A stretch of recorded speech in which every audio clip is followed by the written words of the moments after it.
Hello everyone, અત્યારે વાગ્યા છે 5:30 અને આજે તો ઘરમાં બધા જ બીમાર છે. મને 7-8 દિવસથી મજા નથી. આજે તો બે છોકરાઓનો બી વારો આવી ગયો છે. નિર્વાને બી મજા નથી, મિષ્ટીને બી કાલનો તાવ આવ્યો છે. કાલે સ્કૂલેથી આવી અને રડવા લાગી. પૂછ્યું કે મિષ્ટી શું થયું, કેમ રડે છે? તો કે મને તાવ આવ્યો છે બહુ જ. પછી એને ફટાફટ એના પપ્પા લઈ ગયા દવાખાને. અને આજે તો એને સ્કૂલે બી નહીં મોકલી, કેમ કે તાવ જ એટલો છે તો સ્કૂલે બી કેમ મોકલવી.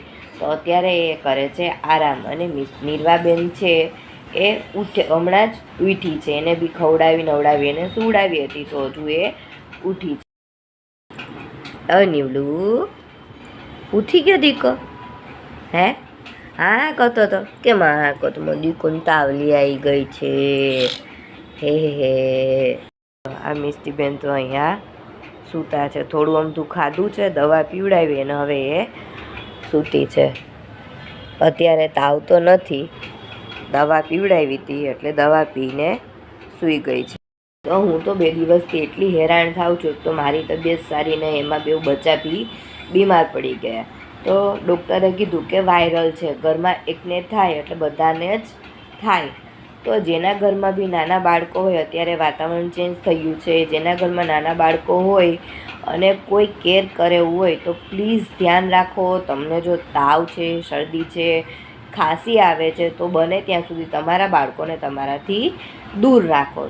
બાળકોને દૂર ન રાખવા જોઈએ, પણ આપણે મોટા છીએ, આપણે બી શરદી ખાંસી તાવ થાય છે, વાયરલ લાગે છે તો આપણે થાય તો બાળકોને બી થાય છે. તો બને ત્યાં સુધી બચ્ચાઓથી દૂર રહો, માસ્ક પહેરો અને થોડી કાળજી રાખો. કારણ કે 2 દિવસ મતલબ 7-8 દિવસથી મને તો પ્રોબ્લેમ છે જ, અને 2 દિવસથી બચ્ચાઓને બી પ્રોબ્લેમ છે. તો બહુ અઘરું પડે છે બચ્ચાઓને સંભાળવા, એમને ટાઈમ ટુ ટાઈમ ખવડાવવું પીવડાવવું, દવા પીવડાવી.